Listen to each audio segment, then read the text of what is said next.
Continue that story around those elections. Of course, this is a big election here in Nigeria. It's the first elections that some people are saying will be the most closely contested since military rule ended in 1999. We're now joined by the Lagos State resident Electoral Commissioner for INEC, Akin Oyebiyi, and he's here to give us an update on preparations for those elections. Let's just perhaps address the issue around how many people have been registered to vote, and in terms of the preparations for those for that registration. Are there any issues that have arisen? So far, the register that was released officially in Abuja 3 days ago by INEC headquarters indicates that a little over 68 million Nigerians have registered and will be able to vote for now. That's a figure, but the most critical issue till date has been the issue of the collection of the permanent voters card by individual. Yes, to be sure, we had some delays in production of the permanent voters cards, and it's affected practically every part of the country. I'm saying this because there's been some allegations that the distribution or the printing has been skewed to favor one side at the expense of another. That's not the issue. That's not true. The fact is that, as I said, we had some hitches in the production, and so the rate of production has been slow, but it's affected practically every state of the Federation as well as Abuja FCT. But as we are speaking, not less than 80% of these cards are out there that have been 80%. Yeah, 80% are out ready for collection. For collection. Okay. And in definitive terms, I could speak about Lagos State.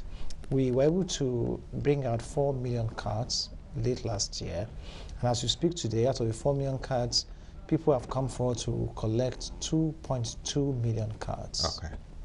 We still have in our possession about 1.8 million cards that need to be collected. Yes, we've been appealing to them to come forward.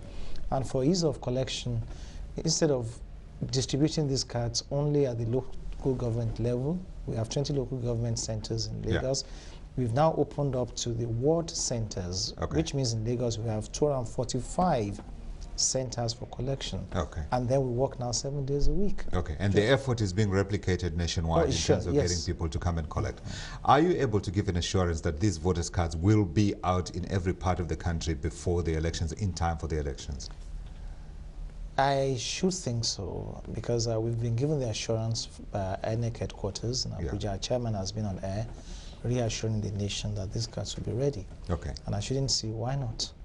Let's address the other issue that's caused a little bit of confusion. The president, when he launched his election campaign, said every single Nigerian eligible to vote should be able to vote, voters card or no voters card. What is the position? I'm not too sure. That's the way the president put it. I think he must have said every eligible Nigerian should be able to vote, should be able to collect his permanent voters card. That's a condition. Even if you are eligible and you do not have your permanent voters card, you won't be given access to vote.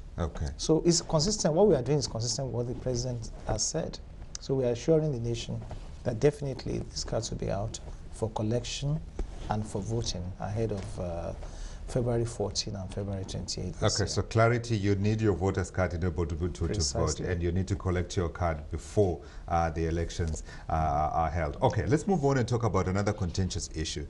There's this whole issue around the insecurity that we've seen accelerating in the north, and there have been suggestions that INEC will not be able to provide the voters' cards in those areas where the insurgency is strongest. What is your position? What have you been able to do so far in those states in the northeast, your Adamawa, Yobe, Gombe, etc.? Yes, yes. The chairman, Professor Tajujiga, spoke on Monday that it might not be possible for us to conduct elections in those volatile areas, and that I think stands to reason. We do not want to risk the lives of people by pushing them there to go and do what? Well, you cannot even find the people there. So to that extent, we are only being realistic with the situation on ground. If tomorrow morning we receive assurance from the security agencies that things are normal, you can be sure INEC is prepared and we'll be able to move in there. But for the time being, We've been able to also visit the IDPs, the internally displaced persons, at the various camps at which where they are.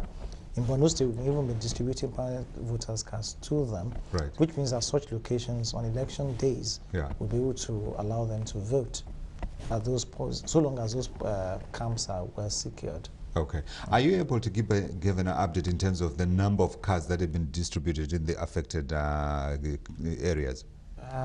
No.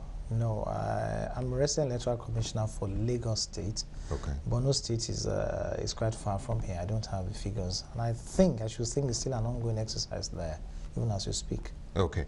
Let's talk nationally again. There's been an issue also around, our story that we just played out now talks about the fact that out of the 120 billion naira that you expected to be able to organize the elections properly, you've only been granted 40 billion naira. Is there any issue with the funding for the elections, number one? Number two, will you be able to get all the money that you need to enable you to do all the work that needs to be done?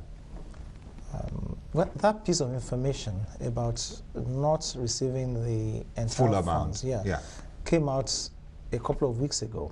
But early this week, headquarters in Abuja has been able to confirm that we now have the full complement of the budget we need. Okay. So there's no problem concerning budget. So there are no issues around money, there are no issues around people who will be paid for the elections, etc. No, not at all. Not many people going on strike and saying, hello, you haven't paid me, I am not going to be doing the property. It's been resolved, it's been sorted out.